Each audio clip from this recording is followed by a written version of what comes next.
Hey everyone, and welcome to One Vlog, your new digital window into some of the most peaceful and soul-soothing experiences around the world.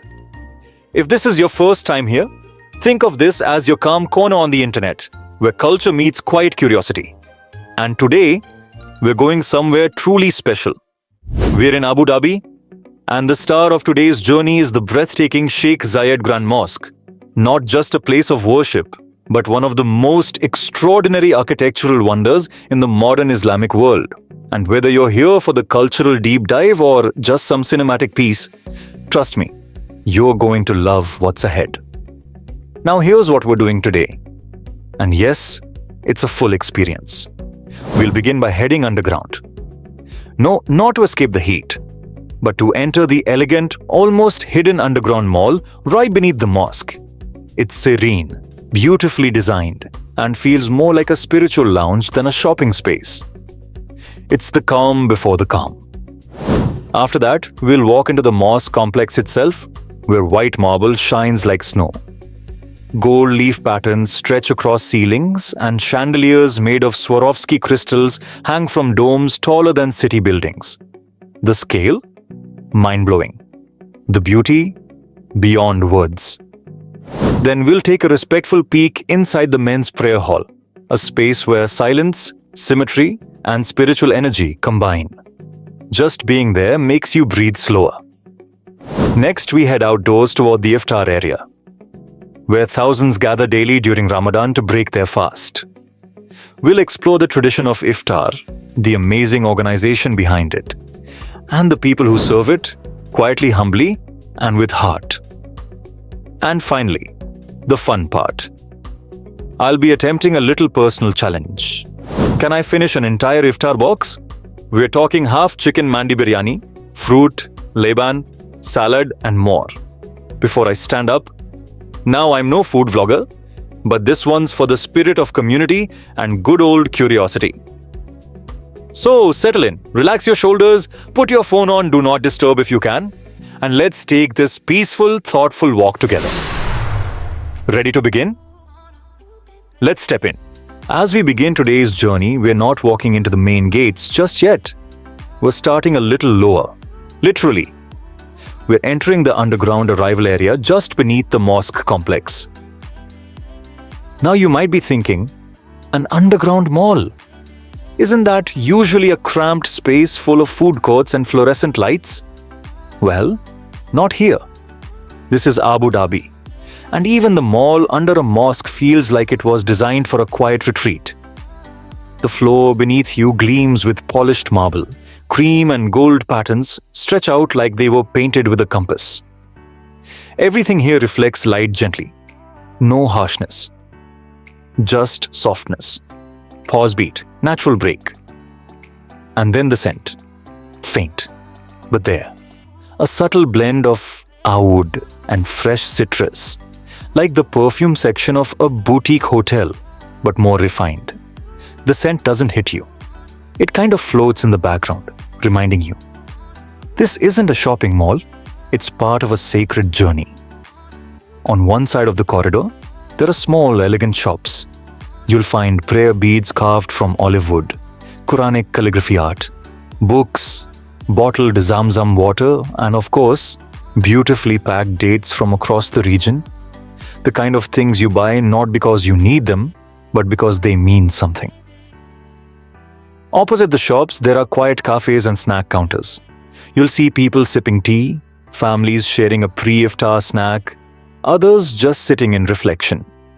Even the chairs here are minimalist and tasteful, cream cushions, clean wood lines. Everything invites you to pause. You don't walk through this space with a shopping mindset. You stroll. You notice, you reflect. This isn't a corridor to pass through. It's a soft landing, a transition from the outer world into something much deeper. As we slowly rise out of the underground level, the atmosphere begins to change. Not just visually, but emotionally. It's like climbing out of the everyday world and stepping into a place that whispers, "Take a breath. You're here now." The transition is gentle but powerful. You move from polished marble corridors to open sky, And then, there it is, the mosque. The first thing you will see are the domes. They rise like crowns of light, pure white, smooth, seamless. They don't just sit on top of the mosque, they float. And surrounding them are dozens of elegant columns stretching out like open arms, symmetrical, sculpted, inviting you inward without a single spoken word. Everywhere you turn, there's detail. Not flashy detail, but sacred, thoughtful detail. Intricate Islamic geometric patterns carved into arches. Thin lines of gold filigree bordering doors and walls. Floral motifs made from semi-precious stones inlaid one by one. Imagine the time, the hands, the patience. And what's beautiful is how all these different styles, Moroccan zelai, Ottoman domes, Mughal floral carvings, Persian calligraphy, they don't compete, they don't clash, they just blend. As if all the beauty from across the Islamic world came together here for one quiet conversation. You realize very quickly, this place wasn't just built to impress the eye, it was built to move the soul. It's not loud, it doesn't need to be. The scale, the craftsmanship, the openness, they speak for themselves. And somehow, without a single voice raised, the space says, you belong here. Walk slowly, look closely, feel deeply. Now, as we slowly walk through the main corridors of the mosque, you begin to realize this place wasn't just built to be beautiful. It was built to make you feel something. Every step reveals another detail, another layer. Let's start with these columns, the ones lining the walkways, guiding your eyes toward the prayer hall. They're not painted, not printed, not rushed. Every single one is wrapped in delicate floral inlays made of mother of pearl, jasper, lapis lazuli, and other semi-precious stones. And here's the part that blows my mind. These were laid in by hand, by craftsmen who probably spent weeks on a single column. This isn't just decoration. This is patience made permanent. Now raise your eyes, look up. You see that giant dome above you? That's the largest mosque dome in the world, over 85 meters high. That's taller than a 25-story building, and yet it doesn't feel heavy. It feels like it's floating on air. And right beneath it, a chandelier. But not just any chandelier. This one was imported from Germany, crafted with the Swarovski crystals and shaped with precision. It weighs 12 tons. That's the same as a full-size school bus. And still it hangs above us like it's made of feathers. It sparkles in silence, like a galaxy frozen mid-spin. Now look beneath your feet. You're standing on something even more incredible. The largest hand-knotted carpet in the world. It covers over 60,000 square feet. It took 1,200 artisans in Iran more than 2 years to weave. Imagine the coordination, the discipline, the vision behind that. And what's clever is, the rows for prayer are subtly woven right into the design. It's not just art, it's function. So when 7,000 people pray in this space, they align perfectly, guided not by signs or tape, but by the flow of the carpet itself. It's spiritual engineering. Now let's step back outside for a moment. You'd think it couldn't get more impressive, but it does. The exterior of the mosque is just as poetic. There are 82 domes in total, each one crafted from white Macedonian marble glowing in the sunlight. And they're not just placed randomly. The symmetry is stunning. From every angle, the view feels complete, balanced, like it was meant to be photographed from all directions. Stretching between the domes are over 1,000 columns, each adorned with hand-painted floral patterns and golden palm capitals. Yes, even the columns are shaped like palm trees. And rising above them all are 4 minarets, each soaring 107 meters into the sky. That's taller than Big Ben in London. And yet, they look light, almost like watchful guardians. Surrounding the mosque are reflection pools, and when the light changes, especially around sunset, the whole mosque mirrors itself in the water. You can literally see the sky duplicated on the ground. It's like the building is breathing in harmony with the time of day. Soft in the morning, golden at dusk, glowing blue by night. This mosque isn't just built on land. It's rooted in intention. Every curve, every column, every calligraphy stroke exists to guide your attention and slow your heart rate. It's a place that reminds you to look and to keep looking. As we step out of the prayer hall and back into the open courtyard, time seems to have shifted again. The sun is now sinking quickly, casting golden-orange streaks across the white marble. It's that perfect moment just before sunset, when light becomes softer and everything feels slower. But what's truly magical, the mosque itself is changing color, literally. The outer domes, minarets, and marble walkways begin to glow with a bluish tint, as if the entire building is exhaling into the evening. This isn't just decorative, it's intentional. The mosque lighting system is designed to mirror the lunar cycle. That means each night during Ramadan, the mosque glows a little differently, subtly reflecting the spiritual rhythm of the moon.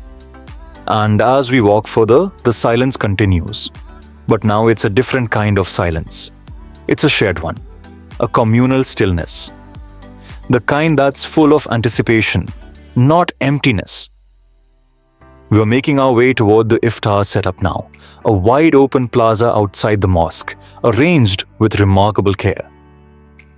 There's a long corridor leading out, lined with volunteers in traditional dress and high visibility vests. Everything here moves like a well-rehearsed orchestra. No shouting, no stress. Just quiet coordination. And the people, this is what makes it beautiful. You'll see locals in crisp kandoras, workers in uniforms, visitors from Europe and Asia, families from Africa, all sitting together on the same ground, in the same rows, waiting for the same moment. It doesn't matter how you're dressed or where you're from.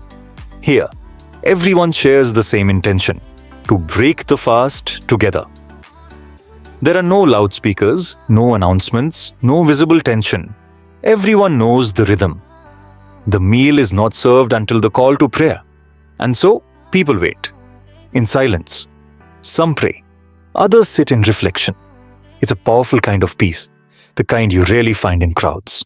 So, what exactly is Iftar? It's much more than just a meal. It's a moment, a sacred pause in time, shared by millions around the world every evening during the month of Ramadan. Iftar is the meal Muslims have after sunset to break their fast. But it's not about indulgence, it's about gratitude. And the tradition itself dates back over 1,400 years, all the way to the Prophet Muhammad, peace be upon him. He used to break his fast with a few dates and some water, followed by prayer. That's it. No elaborate spread. No ceremony. Just simplicity and humility. Now here at the Sheikh Zayed Grand Mosque, Iftar becomes something extraordinary. Not because of how grand it is, but because of how unified it is.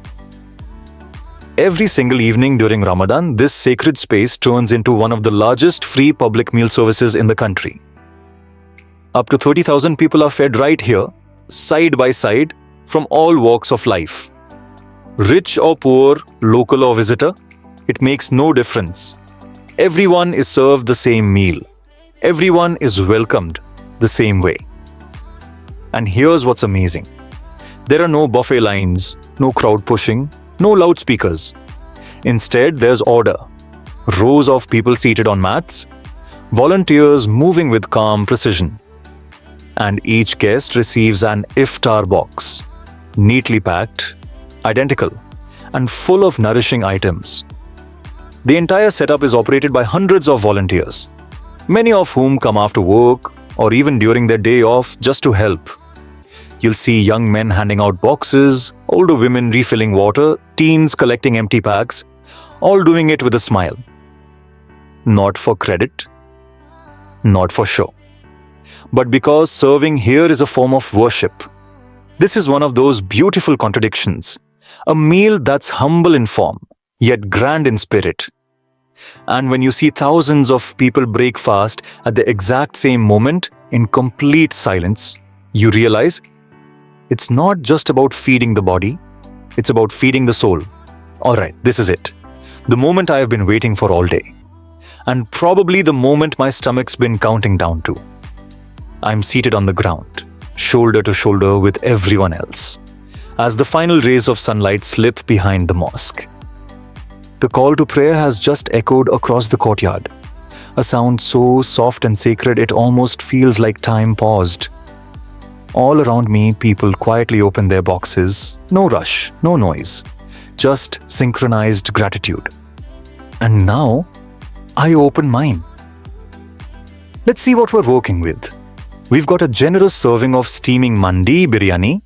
The rice is fluffy, spiced with cardamom and cinnamon. And tucked neatly inside is half a roast chicken. It smells incredible. The kind of aroma that hits your nose and your soul at the same time. Next up, we've got 3-4 soft dates. Sweet, chewy, traditional. A crisp red apple, a perfectly ripe banana, a scoop of fresh cucumber and tomato salad, a chilled bottle of Liban, a small fruit juice box, and of course, the universal hydrator, bottled water. It's not just a meal, it's a full plate of hospitality, culture, and care. Now, let's talk challenge. The rule is simple. I can't stand up until I finish everything in this box. That means no breaks, no clever little banana saving tactics, and absolutely no sneaky water sips between bites. We're going in, start to finish. Timer starts now. First bite, biryani. Oh wow, that's hot. And I mean both temperature and spice. It's got that slow burn heat that builds up politely, then suddenly kicks in like, hey, I'm here. But it's delicious. Tender chicken, warm spices, just enough oil to coat each grain without making it heavy. The dates are gone. Soft, sweet, classic. The banana, crushed it. Literally. One breath in and gone. I'm halfway through the rice. Salad. Refreshing, crisp, slightly tangy. It's a much needed break from the heat of the biryani. Smart move by whoever packed this. I reach for the juice box. Mango. Sweet, smooth, straight from childhood nostalgia. I resist the urge to down the Leban, saving that for the finish line. Okay, now it's getting real. I'm slowing down. The rice keeps going. The apple is just sitting there, staring at me, smug, like it knows it's the boss level of this food quest. Every bite now feels like a diplomatic negotiation between ambition and capacity. Last sip of Loban, last spoon of biryani. A deep breath, and we're done. Challenge complete. The apple almost broke me, but we made it. That wasn't just a meal, that was a journey. A test of patience, hunger, and willpower, with a delicious reward at every step. And sitting here, full, grounded, and surrounded by the sound of peaceful chatter and the rustle of mats being folded, I realize it wasn't about finishing the box. It was about sharing this moment with thousands of others, quietly, humbly, together. There's something about standing up after a meal like this that feels different. You're full, not just in your stomach, but in your spirit. The courtyard around me is still alive, but it's a peaceful kind of life. No one's rushing. There are no loud conversations, no calls to hurry up. The energy is soft, like the air itself has settled. Above us, the mosque has transformed again. It's fully night now, and what was once glowing white in the afternoon sun now reflects cool, celestial light, like moonlight frozen into stone. The domes radiate a soft bluish hue. The reflection pools shimmer, perfectly still, perfectly mirroring the sky. You don't know where the mosque ends and the stars begin. The walkways are still full, but everyone moves a little slower, like they're savoring the moment. Some are heading back inside to pray Taraweeh. Others are sitting in small groups, chatting quietly, or just watching. Watching the lights, the people, the stillness. There's no pressure to leave, no announcement telling you time's up. This space holds you gently, for as long as you need. And honestly, that's rare. In life, we're always being moved along. The next thing, the next call, the next task. But here, time stretches. Just a little. Just enough. And as I take one last walk along the marble path, lights on one side, water on the other, I can't help but feel incredibly lucky. Not just to have visited a place like this, but to have felt it. It's not about religion alone, it's about presence, about peace, about knowing that somewhere in the world, every single night during Ramadan, tens of thousands of people come together in stillness, not to buy something, not to perform, but to simply be. And with that, we wrap up today's episode of One Vlog. Whether you're fasting or not, whether you came here out of faith, curiosity, or just the need for something peaceful in your feed, I hope this moment meant something to you. If you enjoyed this journey, please consider liking, sharing, and subscribing. We've got more thoughtful adventures ahead, moments of culture, calm, and connection from around the world. Until next time, stay kind, stay curious, and Ramadan Kareem.